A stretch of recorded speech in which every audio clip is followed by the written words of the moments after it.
All right, from the Sweden Fairfax City, we are very grateful that Hans Andreas Brandal accepted our invitation to our show. Hans, welcome to my humble podcast, man.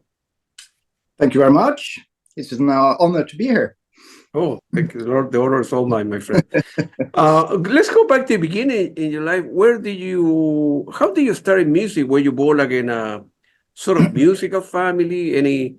You were the kid that was playing instrument when they were 5, 6, that kind of stuff? Or? Not really, actually. My dad was interested in music. He played a little bit guitar, but not like being a musician, just at home, mostly for fun. Had quite a decent record collection and was interested in music. I started taking some piano lessons while I was little. Hated it. It was a chore to rehearse that every day. But then in my early teens, I started just picking up the guitar and becoming interested in music again. Really rock music, more punk, hard rock music was my thing growing up. Especially there was a scene in Norway called Scandi rock or Scandinavian rock, with some punk hard rock bands there. That was my first big introduction into live music, especially because that's around the time I was 15, 16 years old and could start to go to some concerts. But I also have a background in choirs, singing from an early age. And that's basically how the band started as well, because I was at the time studying architecture in Oslo, where I met Stig, the guitar player, and he I started a men's choir at the architecture school, and he joined that choir. So that's how we got to know each other. Right. Yeah. Before that time in high school, when you were, I don't know, 15, 16, were you in any band? Try to pick up the ladies and. I had some small projects doing cover stuff, but nothing serious. I was spending more of my time on sports. I got you. Especially handball. Yeah. The European kind of handball. Yeah. So I was training 20 hours plus a week for that. But then my body started falling apart, basically. So then I started picking up music again.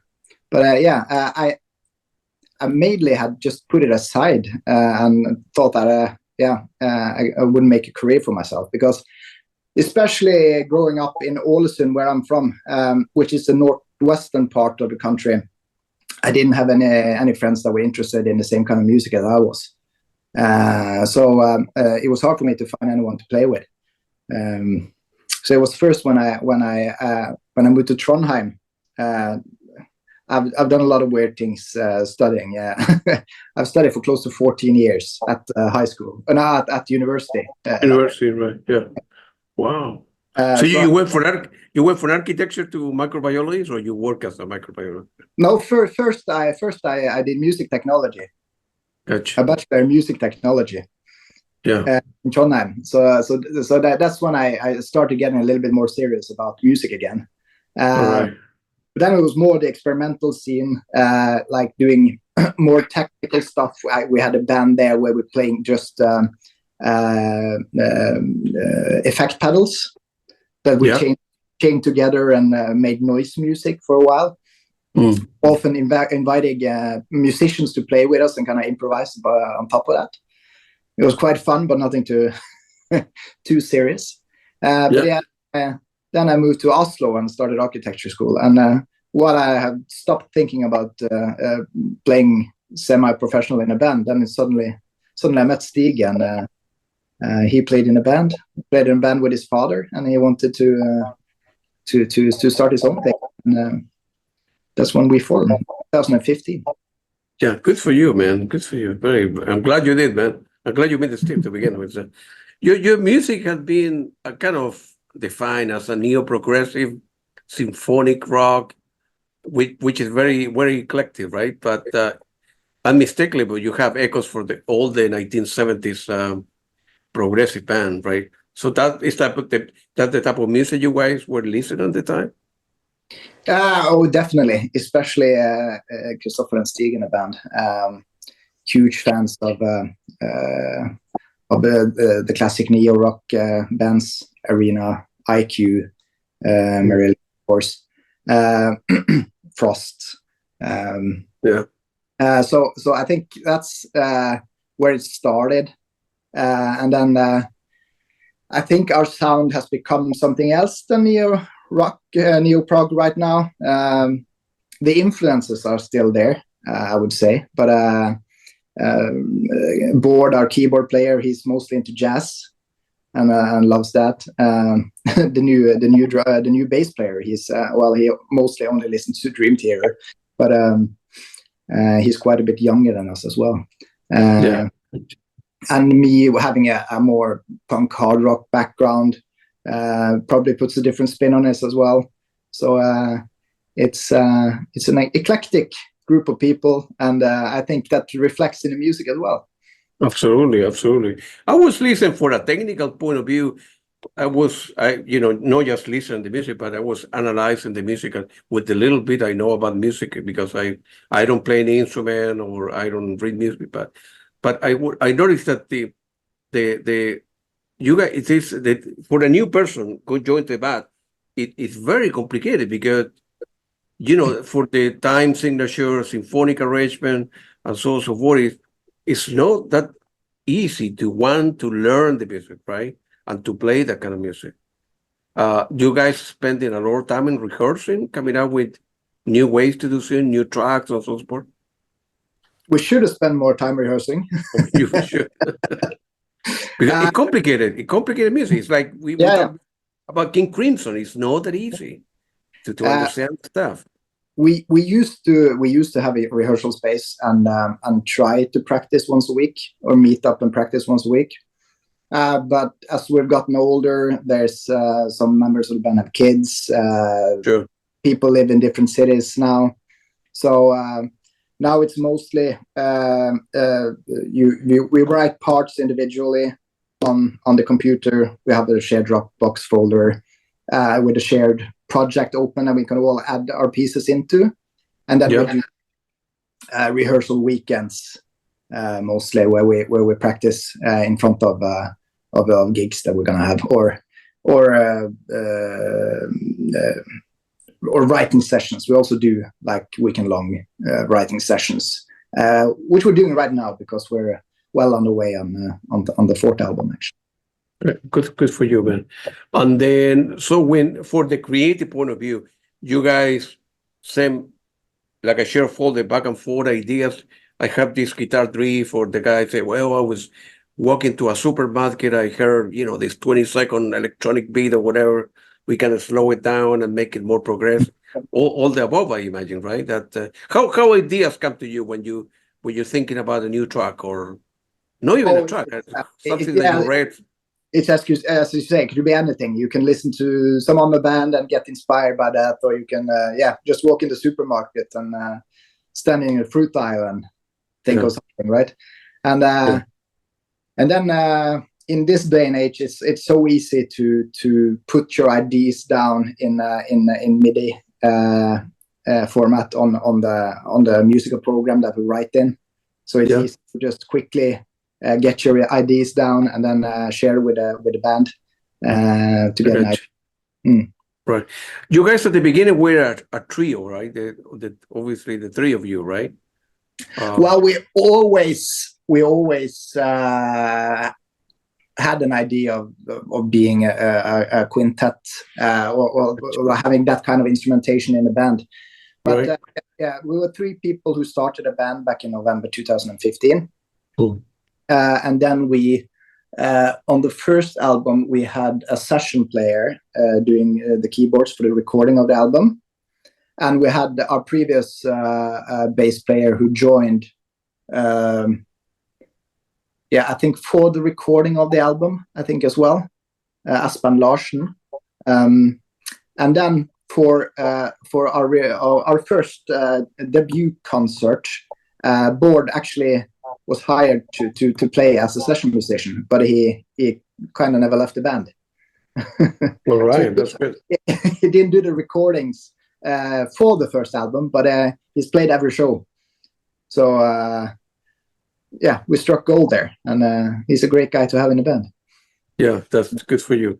The first album, of course, you're referring to Transition. Yeah. That was released in May 2017. Feel free to elaborate, but I think the Transition tells the story of a local community, evolution over centuries, right? That's correct? It's all of the albums are placed in the same kind of universe, and I'm the one who writes the lyrics and the story. And there's been a long, slow progression of telling the same story from different viewpoints. And Transition, the first album, is set from the point of the house, of one house, seen through many generations. So it's an anthropologic house. So it has kind of human qualities, thoughts, and feelings. And every song is a different generation or a different story within that house. Yeah. Good for you, man. How difficult was to put the first record together? When it was easy to get like in your country in general to get a record deal, go to a record label, or you do everything on your own? The first album we did Selfrelease. Selfrelease, right? Yeah. So we went. I think we recorded everything in the studio of some friends of ours. It's not a band that we know. They have a studio place, so we recorded everything there, and then sent it to printing and sold it through Bandcamp. Got it. Yeah. And then you send the MP3s to different record label for them to try to help promote to radio station. How you took from that to for people all over the world, at least in your country at the beginning, getting to know your music, how you promote yourself? Oh, way too badly. We hate that kind of stuff. It's not fun to try. No, of course not. Unfortunately, nowadays music is 90% is managerial stuff and 10% is music, right? Because you don't have the money to hire a manager or a social media person or whatever. So you need to do everything on your own, right? Well, I will say that we're a quite financially stable band, not because of the band, but because we all have different jobs, and music is mostly our hobby on the side. So we don't have to rely on the income from our music to survive. Yeah, and we have a good social state here in Norway, which also help musicians out very well. There's stipends, there's different funds of money that you can get access to as well if you know how to apply to those kind of funds. Everything we make with the band, we just put back into the band. That's good. Yeah. So we do it as you do it for the love of the music, and that's right. Yeah, hanging out with the guys and playing music and playing live. Yeah. All right.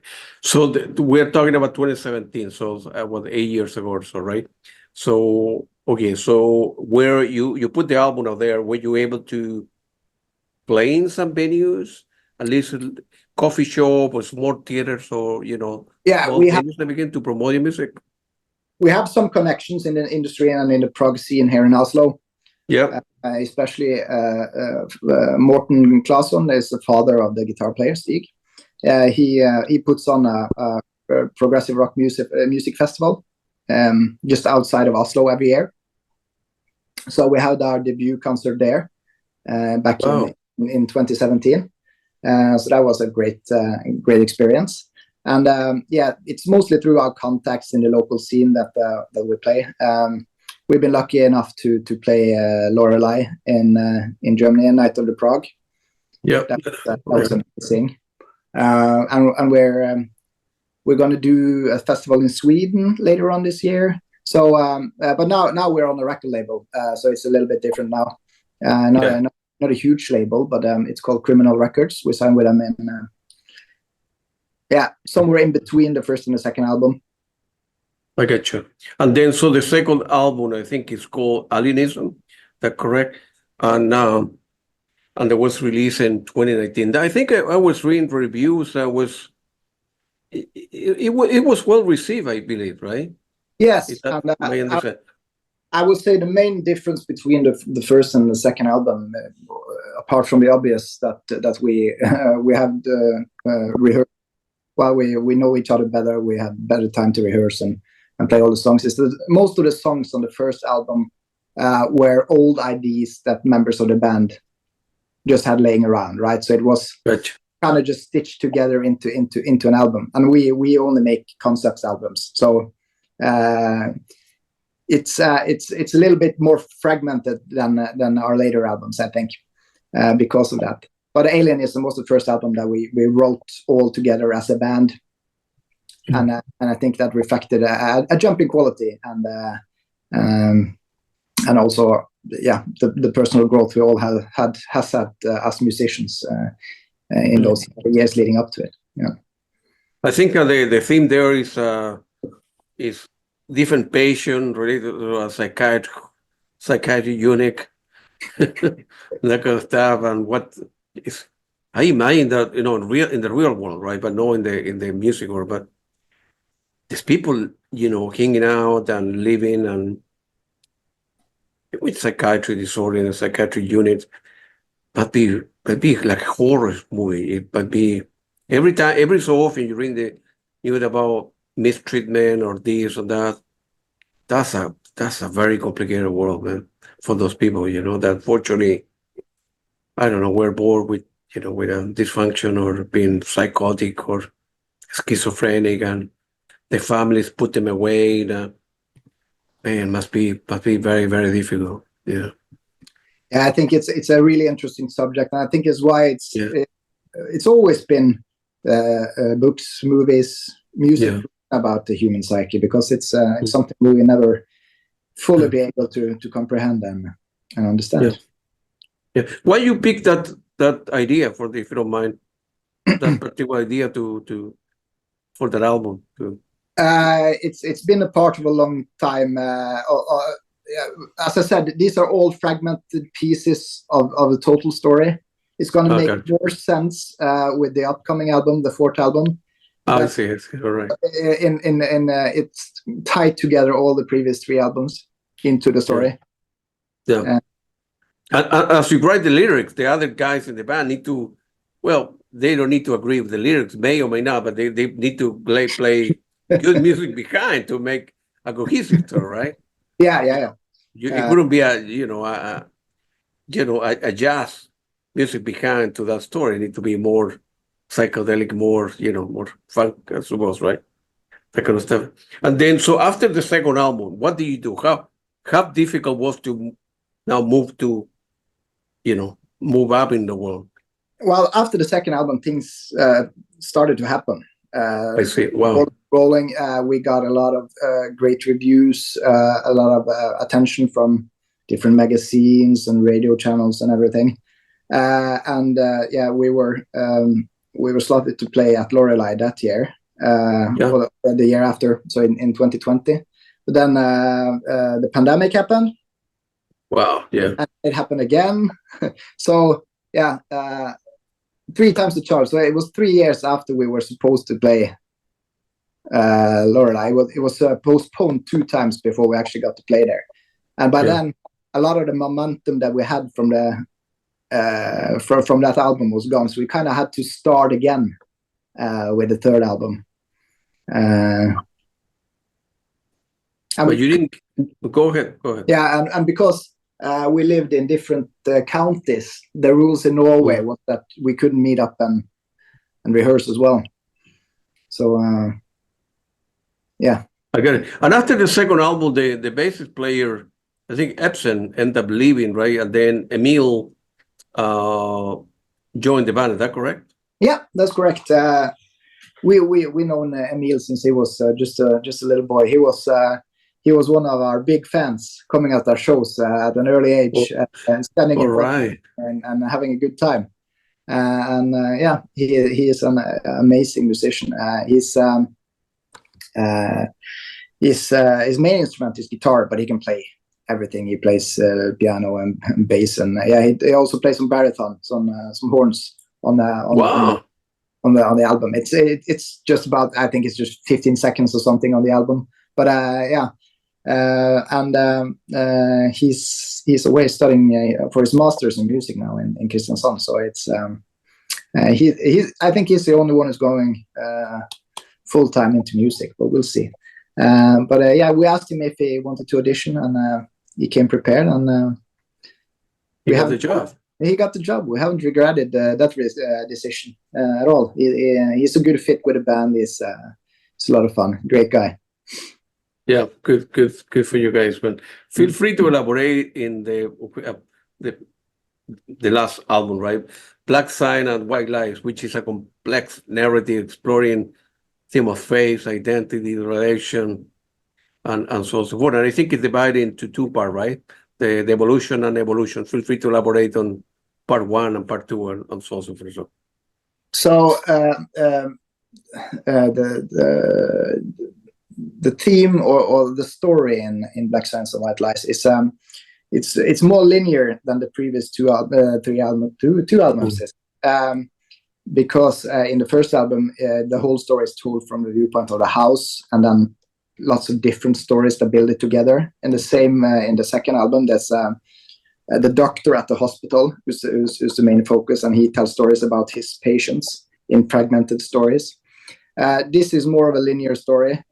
It's quite open-ended, so I think there's room for people to interpret the story a little bit how they see it. And that's how I like it to be a little bit open, so it's not 100% concrete, but it follows one person's or our protagonist's story through life, basically, growing up in a very conservative religious community, deciding to leave this community and open his horizons. I'm just doing the highlights there. There's a lot of more complicated nuances in there, but yeah, and then he ends up in the completely different setting, which is more of a high-tech technological futuristic society where there's genetic engineering, no diseases, everyone's very homogenic, and he doesn't like that at all, and then he leaves, and then there's a gap in the story which will basically be the main part of the upcoming fourth album, which you got to fill that in, as well as connecting all the other albums. And then he decides to seek redemption and go back and meet his father, which was the priest in this conservative Christian community, and or not Christian. It's a made up religion, but it's an analogy of that. And to go back and try and reconcile with his father, and it doesn't end that well. But yeah, that's the story in short terms. Pretty much is the world that we live in, with robots, and people don't talk to one another. Everybody connected to the screens and texting and social media and all that, I don't know, stuff. And it's and church, a religion, no church, but religion behind the stuff, and to see where we're going, and people killing one another, one war after another. We live in crazy times, man. That's definitely the idea behind the album, right? All this diverse, different worldviews that we have, and how hard it is to see eye to eye with each other when you have. Yeah, I don't know. Maybe we are doomed as a society. I don't know what is going to happen. You and I am not going to be here in 50 years from now, but I don't know, 30 years from now, and I don't know what is going to happen in this world. It's a beautiful world, but people are complicated, So countries fighting with one another and so forth. Difficult. I know you mentioned that all of you have full-time jobs and you work in microbiology and so forth. Is it for people that depend on the income as a musician. It's very difficult, imagine, to make a living as a musician, right? In general terms, right? In general terms, yes. We do probably have it a little bit better here in Norway than many other places. Yeah. I mentioned a little bit about it before. There's a lot of stipends and funds you can apply to get support to live as a musician. There's a good support system for you can register your songs, your live performances. So every time if you get played on the radio or you play a live show, you can register that into a database online and you get paid some royalties from that. So there are some good systems in place to get paid, but of course it's I know I had a cousin who's a session musician traveling around with bands. It's long hours. It's not an easy way to make money. But here in Norway, the majority, especially in more niche genres like progressive rock that we're in, most people have a daytime job as well on the side. Yeah, because it's hard to pay the bills or get married or whatever, form a family, or pay the credit card or rent. And you also make a decent wage doing every job in Norway. Yeah. So depending on you just working in a shop or you're a nurse or you make a decent living. So you don't have to struggle and have two jobs to make ends meet. But how that is financed with the taxes that you pay at the end of the month? Yeah, that's about 30. I paid 34% income tax. Right. So that money goes to a system, and that amount can be distributed to people, right, to pay a different wage and so forth. Yeah. And then we got free healthcare, free education. Right. That's good. You mentioned the upcoming album. When you have an idea when that is going to be, in terms, at the end of the year, next year, or I have a really good idea actually, but I'm not sure if I'm allowed to share. In general, it will be next year. Next year, right? Yeah. Good for you, man. And is there the possibility for you guys coming to play here in the United States, or it's very financially, it's very difficult, right? We would love that. We would love to come and play. I think it's we would probably prioritize it if we got an invite from someone like a festival or something. That we would be able to look at the opportunity to do that. There's especially the drummer in the band. He's a teacher, and it's not so easy for teachers to apply to get time off to. That's right. Yeah. So we have to know it a bit of a while in advance so we can plan around it. But I think we would love to come to place and play. And if it doesn't happen in the United States, you will be touring in Norway and in part of Europe, which is a lot easier. You don't require a visa because you have the European passport for the European community. As people don't know, many bands would love to come here to the United States to play, but you need to pay like a $4,000 visa just to enter there, and so you need to have X number of gigs to make it work well, and then hopefully break even. No making any money or don't lose so much money, right? Yeah, it's very difficult, man. So but as you know, people here in the United States, they like rock, obviously, and they like progressive music in general, right? And a lot of venues and festival, they like rock music. All the bands that come from overseas, which I'm aware that it's very expensive, they do kind of well here, Oh yeah, well, we noticed that. I met so many people at Cruise Edge. Exactly. Americans, and they would love to see more Norwegian bands or more Scandinavian bands, European bands. Yeah. There's more there's more in the genre in Europe than there is in the US, I believe, or at least when it comes to well-known bands. Yeah.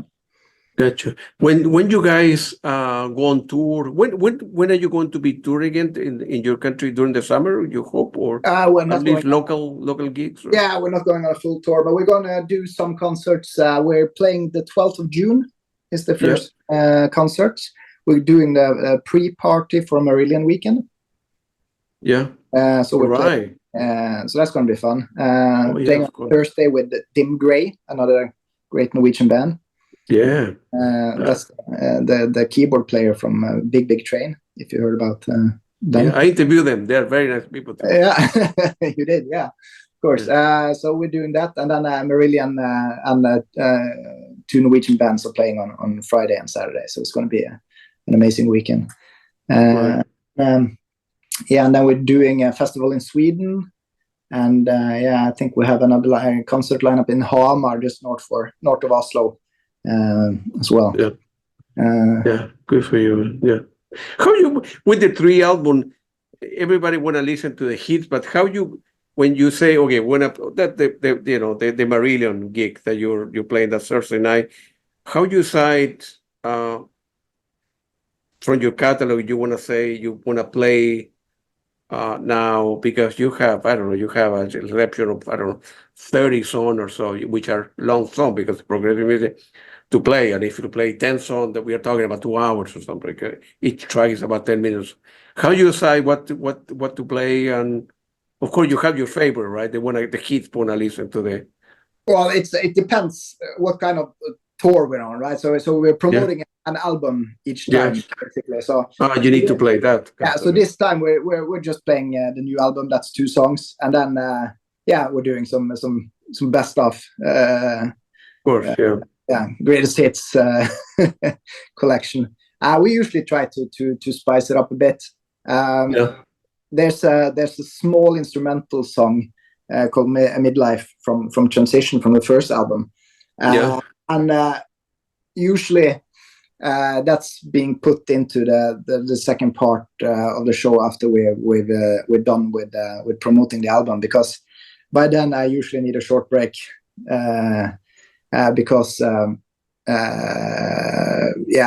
run around, and we're quite a theatrical band. I wear crazy masks that I've made myself, and I think I have 6 costume changes.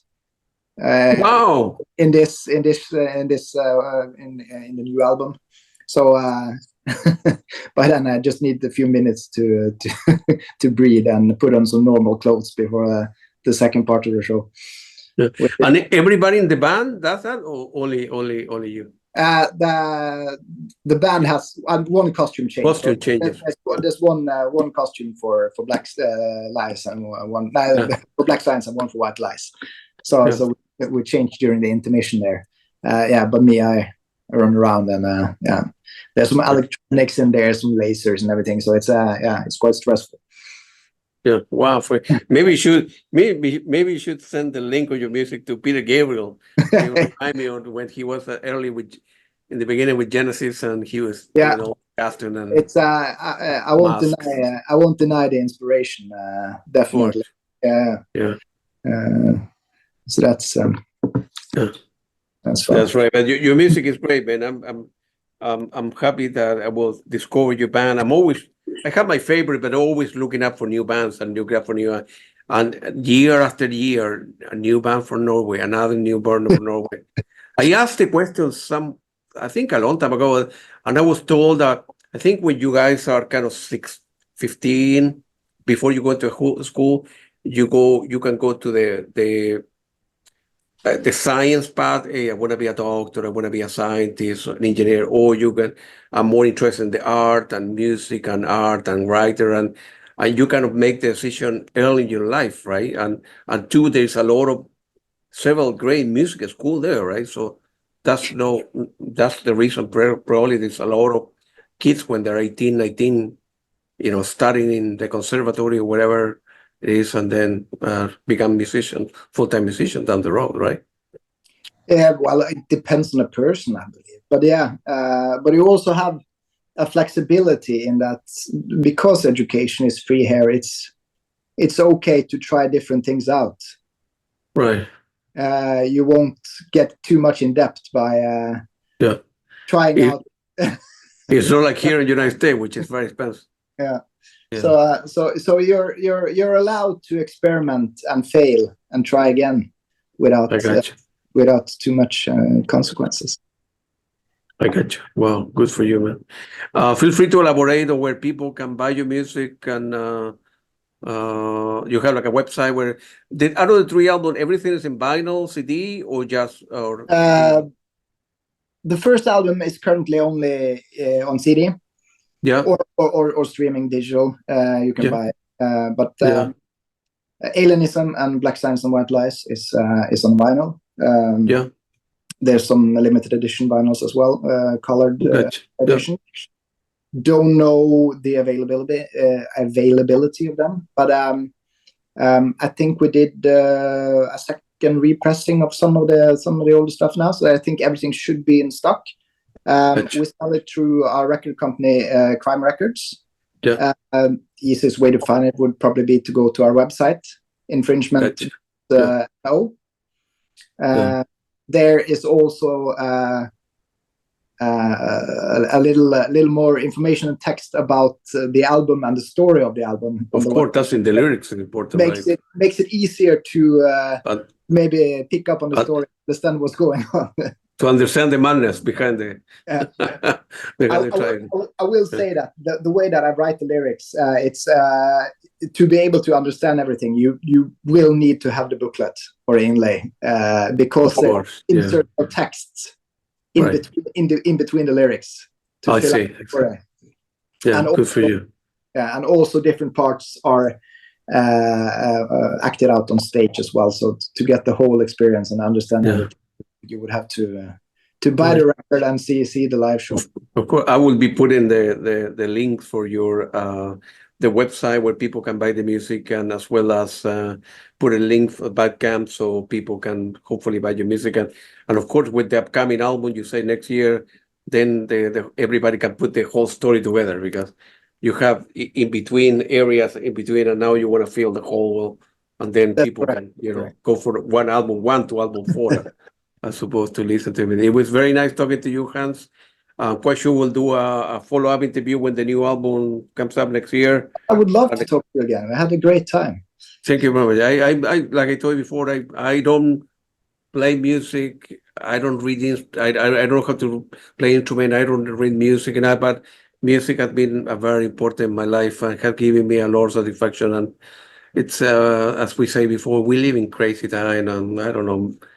People, I don't know what's going to happen in this world, man. It's not, the world's not complicated. It's that the people are complicated and making problem, making trouble, and being greedy or this, that, and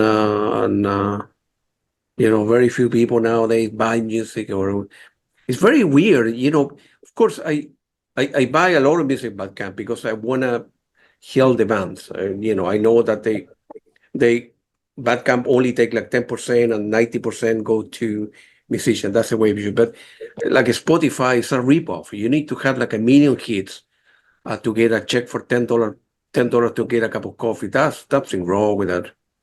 And I talked to also a lot of friends out there that I go to music festival with, that people, for me, Spotify is great in the sense that I pay only $10. And I'm able to listen to thousands of music, right? For your point of view, right, it's very bad because you don't get any money and you get exposure, right? But it will be ideal, I think, for people to pay like a premium, right? Whatever, $30 a month. I'm willing to pay $30 a month, right? Whether the other 20, right? $10 will be bass, right? And the other $20 to go directly to the musician so they can get paid, right? And I would love to do it because it's terrible. It's a ripoff for artists, It's very unfair, Especially the newer generation who appeal mostly to younger kids. which aren't used to buying records from before. Yeah. I think we're kind of lucky because we have an older fan group which used to buy records before and collect records and love listening to the physical format. So I don't think it affects us as much as maybe a newer generation that hasn't grown up buying up at all. Yeah, and the other thing is younger kids, right? Kids, you know, I don't know, 15 to 23 or whatever. They think that the music should be free. You know, I don't understand. If you go to a restaurant, right, you need to pay for salad, the hamburger. You go to a movie theater, you need to pay the entrance ticket. You go to a concert, you need to pay. Why some people think that, hey, I want my music to be free and I don't want to pay for Bandcamp. I don't want to pay for Spotify or this or that. That's crazy, man. Right? It's just how the world has become, I think, with the digitalization and streaming. You used to paying, I don't know what you pay for Netflix now, $10-15 maybe. More than 20-30 now. Okay, I don't have a subscription, but it's the same kind of model, right? And and it becomes the norm, and then it's harder to change that, I think, unless you turn people into collectors, because when people become collectors, they will buy it. Still nowadays a lot of people buy vinyl. I mean, I go every weekend. I go to some store where I usually go to buy music, and it's full. People are a lot of buying. People in the 30s, 40, right? That they graduated from college, they have a higher income, so they can spend a couple $100 on a Saturday or Sunday to buy music, as opposed to younger kids that are in college, they don't make any money. So I understand that they don't have the income to buy music, but still people buying music. CDs are kind of disappearing. Now the newer card, you won't have a CD player at all. It depends. In Germany, CD is still king. Really? Still? Everyone there wanted CD mostly. Yeah, it was. Here in Oslo, it's starting to pick up. There used to be only one record shop selling vinyls, and now there's 4 or 5 popping up. Suddenly, it's young, trendy people that even doesn't have a record player. They go, So what they do is they cannot play the music. Collect them. I don't know. Hang them on the walls. They look pretty. So but they look pretty, but you need to play them. That's what. All right, Hans, it was very nice talking to you. Good luck to you. Let me know if anything else I can do to help you guys or promote your music, because I like your music. Let me know if you come to Norway. You're a good person, man. So it was very nice talking to you, man. And let us know if you come to Norway, and we'll of course we'll get to it. Of course, I definitely will make it this year. and I'm happy that you know Ingrid as well. You know, so for Heisaka, she's a very nice lady. It was very nice talking to you, man. Good luck to you, man. Have a good day at work. You too. Oh, you bet. Thank you.